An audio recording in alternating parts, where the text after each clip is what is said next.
Hello, and welcome to Another World Audiobooks.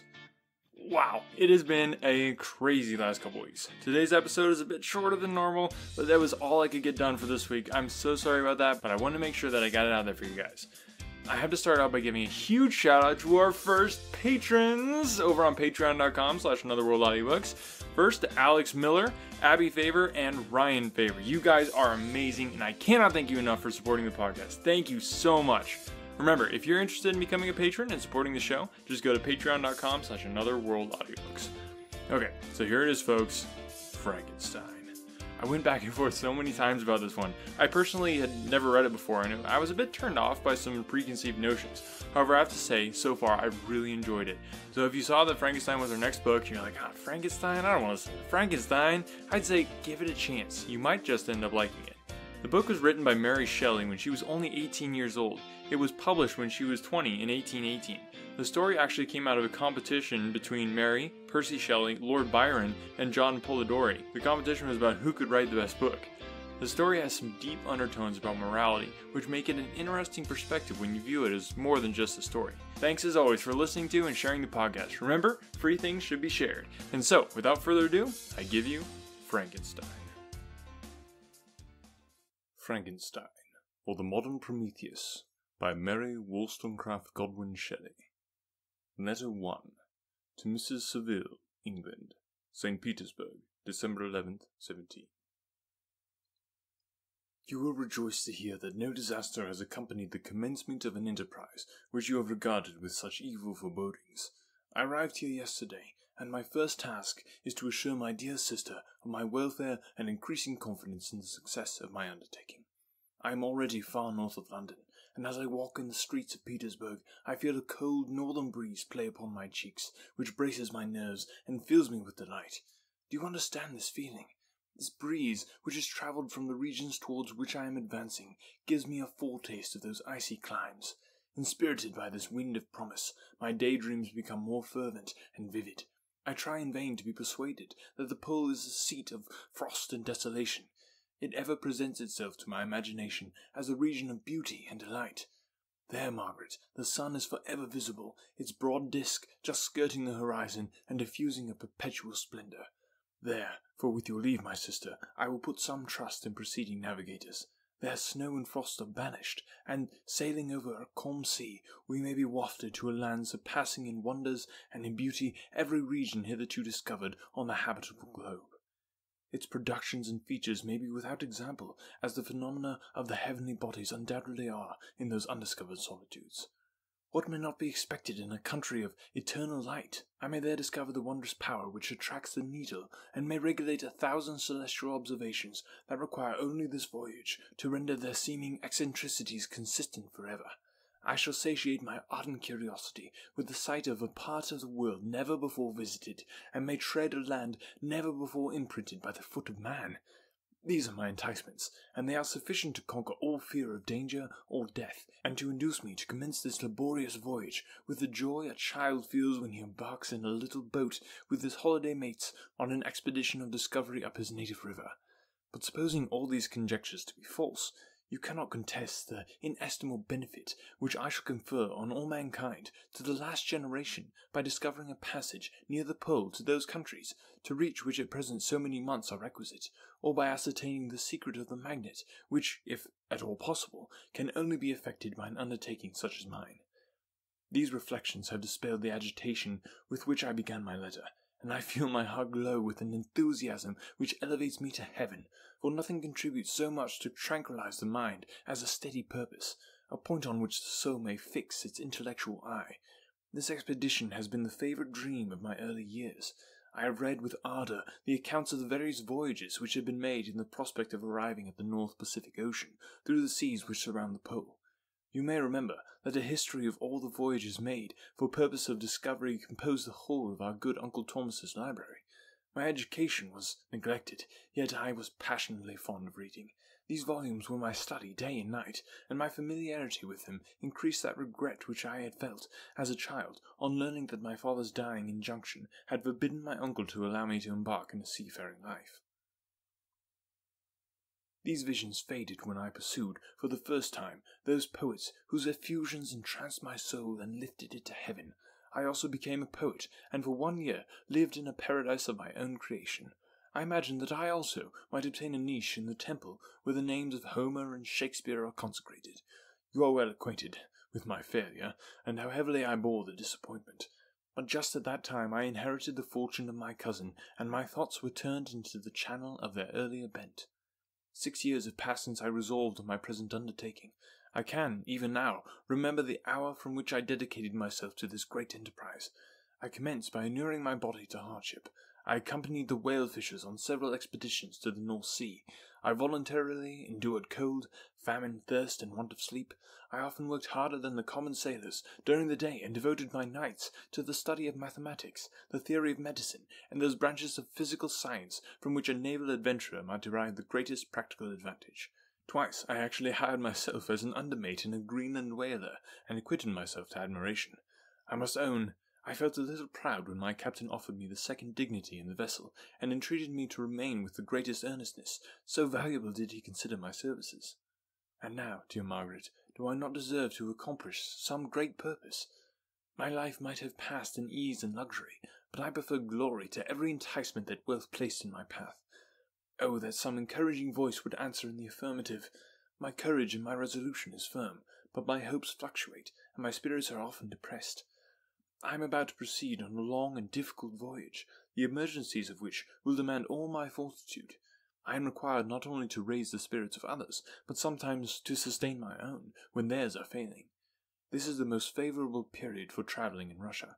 They fly quickly over the snow in their sledges. The motion is pleasant, and in my opinion, far more agreeable than that of an English stagecoach. The cold is not excessive, if you are wrapped in furs, a dress which I have already adopted. For there is a great difference between walking the deck and remaining seated motionless for hours, when no exercise prevents the blood from actually freezing in your veins. I have no ambition to lose my life on the post road between St. Petersburg and Archangel. I shall depart for the latter town in a fortnight or 3 weeks, and my intention is to hire a ship there, which can easily be done by paying the insurance for the owner, and to engage as many sailors as I think necessary among those who are accustomed to the whale fishing. I do not intend to sail until the month of June, and when shall I return? Ah, dear sister, how can I answer this question? If I succeed, many, many months, perhaps years, will pass before you and I may meet. If I fail, you will never see me again soon, or never. Farewell, my dear, excellent Margaret. Heaven shower down blessings on you and save me, that I may again and again testify my gratitude for all your love and kindness. Your affectionate brother, R. Walton. Letter 2. To Mrs. Saville, England. Archangel, 28th March. How slowly the time passes here, encompassed as I am by frost and snow, yet a second step is taken towards my enterprise. I have hired a vessel and am occupied in collecting my sailors. Those whom I have already engaged appear to be men on whom I can depend and are certainly possessed of dauntless courage. But I have one want which I have never yet been able to satisfy, and the absence of the object of which I now feel as a most severe evil. I have no friend, Margaret. When I am glowing with the enthusiasm of success, there will be none to participate my joy. If I am assailed by disappointment, no one will endeavour to sustain me in dejection. I shall commit my thoughts to paper, it is true, but that is a poor medium for the communication of feeling. I desire the company of a man who could sympathize with me, whose eyes would reply to mine. You may deem me romantic, my dear sister, but I bitterly feel the want of a friend. I have no one near me, gentle yet courageous, possessed of a cultivated as well as of a capacious mind, whose tastes are like my own, to approve or amend my plans. How would such a friend repair the faults of your poor brother? I am too ardent in execution, and too impatient of difficulties. But it is still a greater evil to me that I am self-educated. For the first 14 years of my life I ran wild on a common, and read nothing but Uncle Thomas's books of voyages. At that age I became acquainted with the celebrated poets of our own country, but it was only when it had ceased to be in my power to derive its most important benefits from such a conviction that I perceived the necessity of becoming acquainted with more languages than that of my native country. Now I am 28, and am in reality more illiterate than many schoolboys of 15. It is true that I have thought more and that my daydreams are more extended and magnificent, but they want, as the painters call it, keeping, and I greatly need a friend who would have sense enough not to despise me as romantic, and affection enough for me to endeavour to regulate my mind. Well, these are useless complaints. I shall certainly find no friend on the wide ocean, nor even here in Archangel, among merchants and seamen. Yet some feelings, unallayed to the dross of human nature, beat even in the rugged bosoms. My lieutenant, for instance, is a man of wonderful courage and enterprise. He is madly desirous of glory, or rather, to word my phrase more characteristically, of advancement in his profession. He is an Englishman, and in the midst of national and professional prejudices, unsoftened by cultivation, retains some of the noblest endowments of humanity. I first became acquainted with him on board a whale vessel. Finding that he was unemployed in this city, I easily engaged him to assist in my enterprise. The master is a person of an excellent disposition, and is remarkable in the ship for his gentleness and mildness of his discipline. This circumstance, added to his well-known integrity and dauntless courage, made me very desirous to engage him. A youth passed in solitude, my best years spent under your gentle and feminine fosterage, has so refined the groundwork of my character that I cannot overcome an intense distaste to the unusual brutality exercised on board ship. I have never believed it to be necessary, and when I heard of a mariner equally noted for his kindness of heart and the respect and obedience paid to him by his crew, I felt myself peculiarly fortunate in being able to secure his services. I heard of him first in rather a romantic way, from a lady who owes to him the happiness of her life. This, briefly, is his story. Some years ago, he loved a young Russian lady of moderate fortune, and having amassed a considerable sum in prize money, the father of the girl consented to the match. He saw his mistress once before the destined ceremony, but she was bathed in tears, and throwing herself at his feet, entreated him to spare her, confessing at the same time that she loved another, but that he was poor, and that her father would never consent to the union. My generous friend reassured the suppliant, and on being informed of the name of her lover, instantly abandoned his pursuit. He had already bought a farm with his money, on which he had designed to pass the remainder of his life, but he bestowed the whole on his rival, together with the remains of his prize money to purchase stock, and then himself solicited the young woman's father to consent to her marriage with her lover. But the old man decidedly refused, thinking himself bound in honour to my friend, who, when he found the father inexorable, quitted his country, nor returned until he heard that his former mistress was married according to her inclinations. What a noble fellow, you will exclaim. He is so, but then he is wholly uneducated. He is as silent as a Turk, and a kind of ignorant carelessness attends him, which, while it renders his conduct the more astonishing, detracts from the interest and sympathy which otherwise he would command. Yet do not suppose, because I complain a little, or because I can conceive a consolation for my toils, which I may never know, that I am wavering in my resolutions. Those are as fixed as fate, and my voyage is only now delayed until the weather shall permit my embarkation. The winter has been dreadfully severe, but the spring promises well, and it is considered as a remarkably early season, so that perhaps I may sail sooner than I expected. I shall do nothing rashly. You know me sufficiently to confide in my prudence and considerateness whenever the safety of others is committed to my care. I cannot describe to you my sensations on the near prospect of my undertaking. It is impossible to communicate to you a conception of the trembling sensation, half pleasurable and half fearful, with which I am preparing to depart. I am going to unexplored regions, to the land of mist and snow, but I shall kill no albatross. Therefore, do not be alarmed for my safety, or if I should come back to you as worn and woeful as the ancient mariner. You will smile at my illusion, but I will disclose a secret. I have often attributed my attachment to, my passionate enthusiasm for, the dangerous mysteries of ocean to that production of the most imaginative of modern poets. There is something at work in my soul which I do not understand. I am practically industrious, painstaking, a workman to execute with perseverance and labour. But besides this, there is a love for the marvellous, a belief in the marvellous, intertwined in all my projects, which hurries me out of the common pathways of men, even to the wild sea and unvisited regions I am about to explore. But to return to dearer considerations. Shall I meet you again after having traversed immense seas, and return by the most southern cape of Africa or America? I dare not expect such success, yet I cannot bear to look on the reverse of the picture. Continue for the present to write to me by every opportunity. I may receive your letters on some occasions when I need them most to support my spirits. I love you very tenderly. Remember me with affection, should you never hear from me again. Your affectionate brother, Robert Walton. Letter 3. To Mrs. Saville, England, July 7th. My dear sister, I write a few lines in haste to say that I am safe and well advanced on my voyage. This letter will reach England by a merchantman now on its homeward voyage from Archangel, more fortunate than I, who may not see my native land perhaps for many years. I am, however, in good spirits. My men are bold and apparently firm of purpose, nor do the floating sheets of ice that continually pass us, indicating the dangers of the region towards which we are advancing, appear to dismay them. We have already reached a very high latitude, but it is the height of summer, and although not so warm as in England, the southern gales, which blow us speedily towards those shores which I so ardently desire to attain, breathe a degree of renovating warmth which I had not expected. No incidents have hitherto befallen us that would make a figure in the letter. One or two stiff gales and the springing of a leak are accidents which experienced navigators scarcely remember to record, and I shall be well content if nothing worse happens to us during our voyage. Adieu, my dear Margaret. Be assured that for my own sake, as well as yours, I will not rashly encounter danger.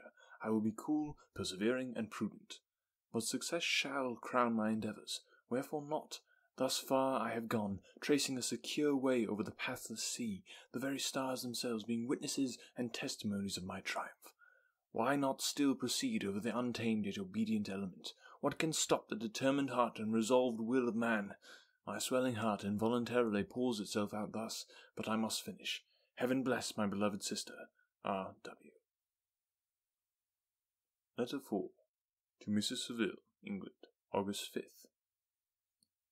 So strange an accident has happened to us that I cannot further forbear recording it, although it is very probable that you will see me before these papers can come into your possession. Last Monday, July 31st, we were nearly surrounded by ice, which closed in the ship on all sides, scarcely leaving her the sea-room in which she floated. Our situation was somewhat dangerous, especially as we were compassed round by a very thick fog. We accordingly lay to, hoping that some change would take place in the atmosphere and weather. About 2 o'clock the mist cleared away, and we beheld, stretched out in every direction, vast and irregular plains of ice, which seemed to have no end. Some of my comrades groaned, and my own mind began to grow watchful with anxious thoughts, when a strange sight suddenly attracted our attention, and diverted our solicitude from our own situation. We perceived a low carriage, fixed on a sledge and drawn by dogs, pass on towards the north. At the distance of half a mile, a being which had the shape of a man, but apparently a gigantic stature, sat in the sledge and guided the dogs. We watched the rapid progress of the traveller with our telescopes until he was lost among the distant inequalities of the ice. This appearance excited our unqualified wonder. We were, as we believed, many hundred miles from any land, but this apparition seemed to denote that it was not, in reality, so distant as we had supposed. Shut in, however, by ice, it was impossible to follow his track, which we had observed with the greatest attention. About 2 hours after this occurrence, we heard the ground sea, and before night the ice broke and freed our ship. We, however, lay to until the morning, fearing to encounter in the dark those large loose masses which float about after the breaking up of the ice. I profited of this time to rest for a few hours. In the morning, however, as soon as it was light, I went upon deck and found all the sailors busy on one side of the vessel, apparently talking to someone in the sea. It was, in fact, a sledge, like that we had seen before, which had drifted towards us in the night on a large fragment of ice. Only one dog remained alive, but there was a human being within it, whom the sailors were persuading to enter the vessel. He was not, as the other traveller seemed to be, a savage inhabitant of some undiscovered land, but a European. When I appeared on deck, the master said, "Here is our captain, and he will not allow you to perish on the open sea." On perceiving me, the stranger addressed me in English, although with a foreign accent. "Before I come on board your vessel," said he, "will you have the kindness to inform me whither you are bound?" You may conceive my astonishment on hearing such a question addressed to me, from a man on the brink of destruction, and to whom I should have supposed that my vessel would have been a resource which he would not have exchanged for the most precious wealth the earth can afford. I replied, however, that we were on a voyage of discovery towards the North Pole. Upon hearing this, he appeared satisfied and consented to come on board. Good God, Margaret, if you had seen the man who thus capitulated for his safety, your surprise would have been boundless. His limbs were nearly frozen, and his body dreadfully emaciated by fatigue and suffering. I never saw a man in so wretched a condition. We attempted to carry him into the cabin, but as soon as he had quitted the fresh air, he fainted. We accordingly brought him back to the deck, and restored him to animation by rubbing him with brandy and forcing him to swallow a small quantity. As soon as he showed signs of life, We wrapped him up in blankets and placed him near the chimney of the kitchen stove. By slow degrees he recovered and ate a little soup, which restored him wonderfully. 2 days passed in this manner before he was able to speak, and I often feared that his suffering had deprived him of understanding. When he had in some measure recovered, I removed him to my own cabin and attended on him as much as my duty would permit. I never saw a more interesting creature. His eyes have generally an expression of wildness, and even madness, but there are moments when, if anyone performs an act of kindness towards him, or does him any of the most trifling service, his whole countenance is lighted up, as it were, with a beam of benevolence and sweetness that I never saw equalled. But he is generally melancholy and despairing, and sometimes he gnashes his teeth, as if impatient of the weight of woes that oppresses him. When my guest was a little recovered, I had the great trouble of keeping off the men, who wished to ask him 1,000 questions, but I would not allow him to be tormented by their idle curiosity, in the state of body and mind whose restoration evidently depended upon entire repose. Once, however, the lieutenant asked why he had come so far upon the ice in so strange a vehicle. His countenance instantly assumed an aspect of the deepest gloom, and he replied, "To seek one who fled from me." "And did that man whom you pursued travel in the same fashion?" "Yes." "Then I fancy we have seen him, for the day before we picked you up, we saw some dogs drawing a sledge, and a man in it across the ice." This aroused the stranger's attention, and he asked a multitude of questions concerning the route which the demon, as he called him, had pursued. Soon after, when he was alone with me, he said, "I have doubtless excited your curiosity, as well as that of these good people, but you are too considerate to make inquiries." "Certainly, it would indeed be very impertinent and inhuman in me to trouble you with any inquisitiveness of mine. And yet you rescued me from a strange and perilous situation. You have benevolently restored me to life." Soon after this, he inquired if I thought that the breaking up of the ice had destroyed the other sledge. I replied that I could not answer with any degree of certainty, for the ice had not broken until near midnight, and the traveller might have arrived at a place of safety before that time, but of this I could not judge. From this time a new spirit of life animated the decaying frame of the stranger. He manifested the greatest eagerness to be upon deck to watch for the sledge which had before appeared, but I have persuaded him to remain in the cabin, for he is far too weak to sustain the rawness of the atmosphere. I have promised that someone should watch for him, and give him instant notice if any new object should appear in sight. Such is my journal of what relates to this strange occurrence up to the present day. The stranger has gradually improved in health, but is very silent and appears uneasy when anyone except myself enters his cabin. Yet his manners are so conciliating and gentle that the sailors are all interested in him, although they have had very little communication with him. For my own part, I begin to love him as a brother, and his constant and deep grief fills me with sympathy and compassion. He must have been a noble creature in his better days, being even now in wreck, so attractive and amiable. I have in one of my letters, my dear Margaret, that I should find no friend on the wide ocean, yet I have found a man who, before his spirit had been broken by misery, I should have been happy to have possessed as the brother of my heart. I shall continue my journal concerning the stranger at intervals, should I have any fresh incidents to record. August 13th. My affection for my guest increases every day. He excites at once my admiration and my pity to an astonishing degree. How can I see so noble a creature destroyed by misery without feeling the most poignant grief? He is so gentle, yet so wise. His mind is so cultivated, and when he speaks, although his words are cold with the choicest art, yet they flow with rapidity and unparalleled eloquence. He is now much recovered from his illness and is continually on the deck, apparently watching for the sledge that preceded his own. Yet although unhappy, he is not so utterly occupied by his own misery, but that he interests himself deeply in the projects of others. He has frequently conversed with me on mine, which I have communicated to him without disguise. He entered attentively into all my arguments in favour of my eventual success, and into every minute detail of the measures I have taken to secure it. I was easily led by the sympathy which he evinced to use the language of my heart, to give utterance to the burning ardour of my soul, and to say, with all the fervour that warmed me, how gladly I would sacrifice my fortune, my existence, my every hope, to the furtherance of my enterprise. One man's life or death were but a small price to pay for the acquirement of the knowledge which I sought, for the dominion I should acquire and transmit over the elemental foes of our race. As I spoke, a dark gloom spread over my listener's countenance. At first I perceived that he tried to suppress his emotion. He placed his hands before his eyes, and my voice quivered and failed me as I beheld tears trickle fast from between his fingers. A groan burst from his heaving breast. I paused. At length he spoke, in broken accents. "Unhappy man, do you share my madness? Have you drunk also of the intoxicating draught? Hear me, let me reveal my tale, and you will dash the cup from your lips." Such words, you may imagine, strongly excited my curiosity, but the paroxysm of grief that had seized the stranger overcame his weakened powers, and many hours of repose and tranquil conversation were necessary to restore his composure. Having conquered the violence of his feelings, he appeared to despise himself for being the slave of passion, and quelling the dark tyranny of despair, he led me again to converse concerning myself personally. He asked me the history of my earlier years. The tale was quickly told, but it awakened various trains of reflection. I spoke of my desire of finding a friend, of my thirst for a more intimate sympathy with a fellow mind than had ever fallen to my lot, and expressed my conviction that a man could boast of little happiness who did not enjoy this blessing. "I agree with you," replied the stranger. "We are unfashioned creatures, but half made up. If one wiser, better, dearer than ourselves, such a friend ought to be, do not lend his aid to perfectionate our weak and faulty natures. I once had a friend, the most noble of human creatures, and am entitled, therefore, to judge respecting friendship. You have hope and the world before you, and have no cause for despair, but I have lost everything and cannot begin life anew."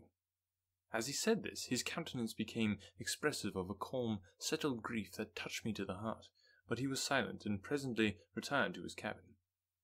Even broken in spirit as he is, no one can feel more deeply than he does the beauties of nature.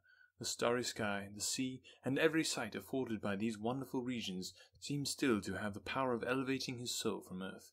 Such a man has a double existence. He may suffer misery and be overwhelmed by disappointments, yet when he has retired into himself, he will be like a celestial spirit that has a halo around him, within whose circle no grief or folly ventures.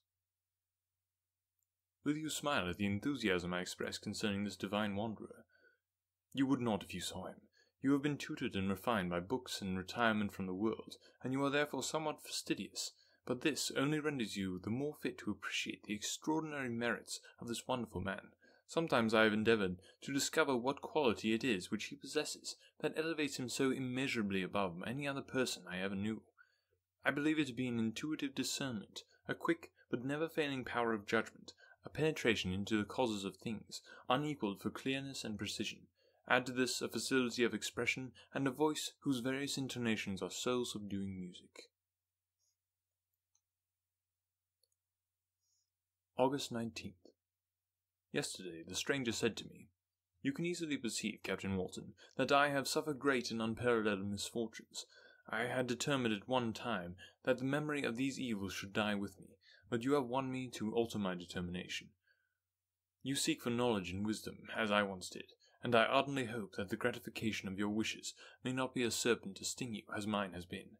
I do not know that the relation of my disaster will be useful to you, yet when I reflect that you are pursuing the same course, exposing yourself to the same dangers which have rendered me what I am, I imagine that you may deduce an apt moral from my tale, one that may direct you if you succeed in your undertaking and console you in case of failure. Prepare to hear of occurrences which are usually deemed marvellous. Were we among the tamer scenes of nature, I might fear to encounter your unbelief, perhaps your ridicule, but many things will appear possible in these wild and mysterious regions, which would provoke the laughter of those unacquainted with the ever-varied powers of nature. Nor can I doubt but that my tale conveys in its series internal evidence of the truth of the events of which it is composed." You may easily imagine that I was much gratified by the offered communication, yet I could not endure that he should renew his grief by a recital of his misfortunes. I felt the greatest eagerness to hear the promised narrative, partly from curiosity, and partly from a strong desire to ameliorate his fate, if it were in my power. I expressed these feelings in my answer. "I thank you," he replied, "for your sympathy, but it is useless. My fate is nearly fulfilled. I wait but for one event, and then I shall repose in peace. I understand your feeling," continued he, perceiving that I wished to interrupt him, "but you are mistaken, my friend, if thus you will allow me to name you. Nothing can alter my destiny. Listen to my history, and you will perceive how irrevocably it is determined." He then told me that he would commence his narrative the next day when I should be at leisure. This promise drew from me the warmest thanks. I resolved every night, when I am not imperatively occupied by my duties, to record, as nearly as possible in his own words, what he has related during the day.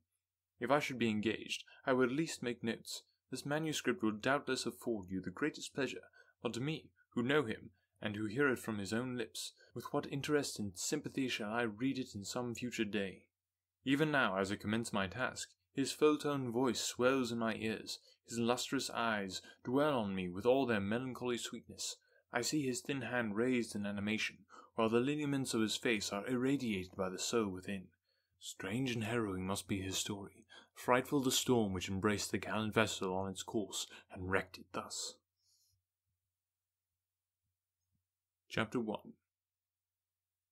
I am by birth a Genevese, and my family is one of the most distinguished of that republic. My ancestors had been for many years councillors and syndics, and my father had filled several public situations with honour and reputation. He was respected by all who knew him for his integrity and indefatigable attention to public business. He passed his younger days perpetually occupied by the affairs of his country. A variety of circumstances had prevented his marrying early, nor was it until the decline of his life that he became a husband and the father of a family. As the circumstances of his marriage illustrate his character, I cannot refrain from relating them.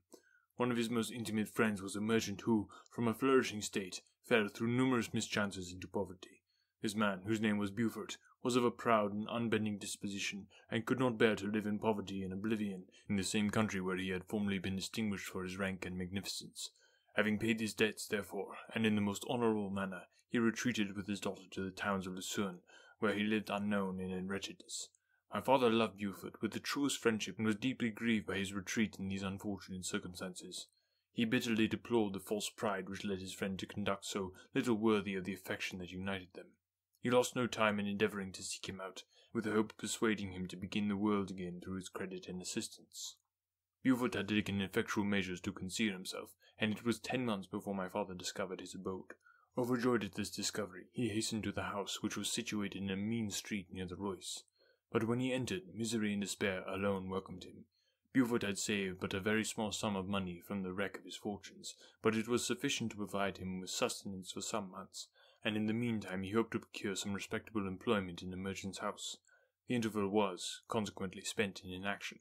His grief only became more deep and rankling when he had leisure for reflection, and at length it took so fast hold of his mind that at the end of 3 months he lay on a bed of sickness, incapable of any exertion. His daughter attended him with the greatest tenderness, but she saw with despair that their little fund was rapidly decreasing, and that there was no prospect of support. But Caroline Beaufort possessed a mind of an uncommon mould, and her courage rose to support her in her adversity. She procured plain work, she plaited straw, and by various means contrived to earn a pittance scarcely sufficient to support life. Several months passed in this manner. Her father grew worse. Her time was more entirely occupied by attending him. Her means of subsistence decreased, and in the 10th month her father died in her arms, leaving her an orphan and a beggar. This last blow overcame her, and she knelt by Beaufort's coffin, weeping bitterly, when my father entered the chamber. He came like a protecting spirit to the poor girl, who committed herself to his care, and after the interment of his friend, he conducted her to Geneva, and placed her under the protection of a relation. 2 years after this event, Caroline became his wife.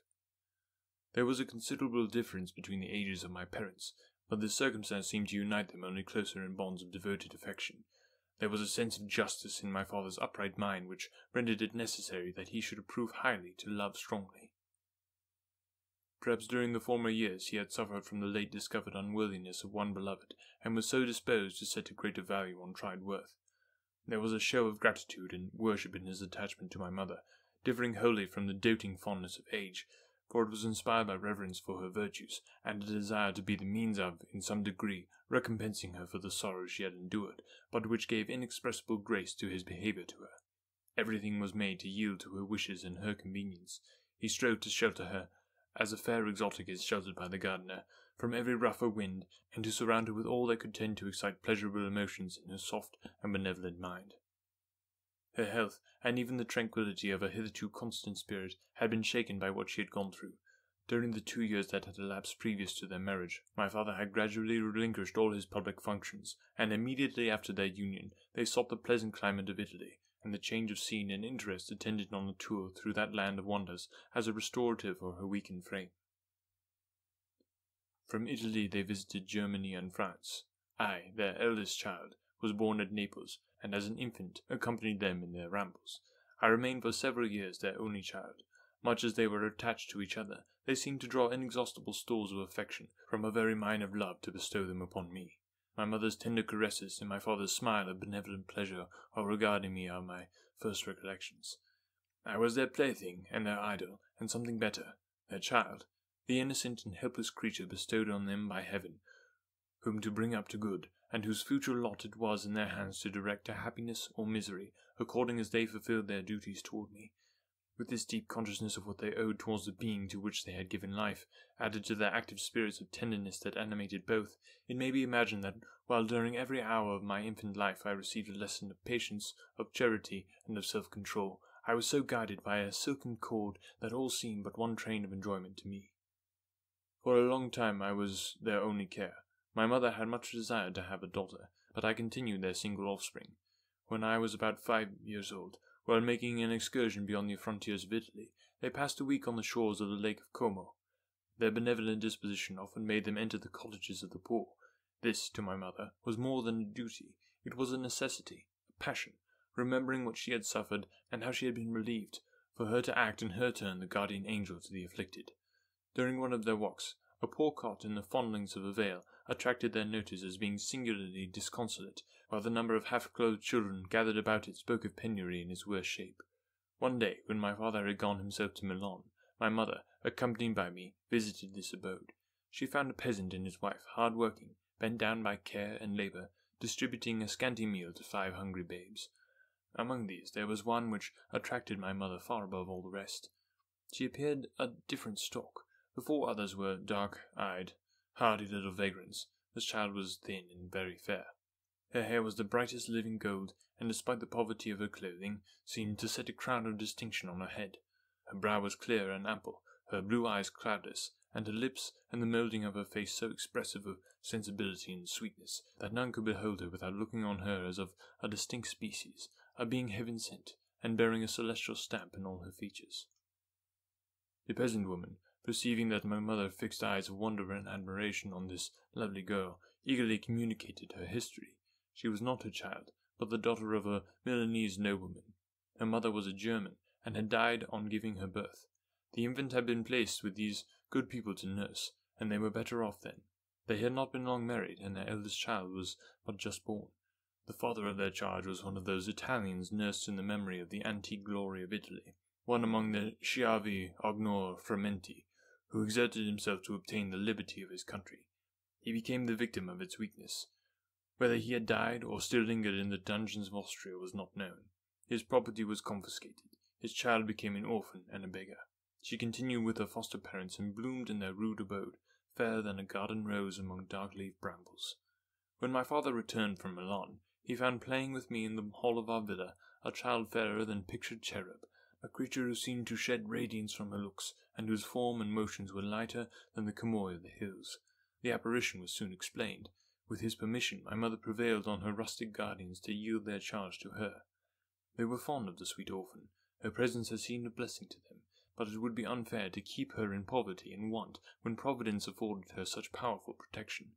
They consulted their village priest, and the result was that Elizabeth Lavenza became the inmate of my parents' house, my more than sister, the beautiful and adored companion of all my occupations and my pleasures. Everyone loved Elizabeth. The passionate and almost reverential attachment with which all regarded her became, while I shared it, my pride and my delight. On the evening previous to her being brought to my home, my mother had said playfully, "I have a pretty present for my Victor. Tomorrow he shall have it." And when, on the morrow, she presented Elizabeth to me as a promised gift, I, with childish seriousness, interpreted her words literally, and looked upon Elizabeth as mine to protect, love, and cherish. All praises bestowed on her I received as made to a possession of my own. We called each other familiarly by the name of cousin. No word, no expression could body forth the kind of relation in which she stood to me, my more than sister, since till death she was to be mine only. Guys, thanks so much for listening. Remember, if you enjoyed the podcast, the biggest way you can help out is by telling a friend, because who doesn't like free audiobooks? Remember to check us out on the social medias. All the links can be found at anotherworldaudiobooks.wordpress.com. As always, if you don't feel like you can contribute to the podcast by becoming a patron, no worries. Still love you, still gonna make you audiobooks. All you gotta do is sit back, relax, listen, and share the podcast. You guys rock. And stay tuned for the next installment of Frankenstein. Believe me, it just keeps getting better. Thanks for listening today.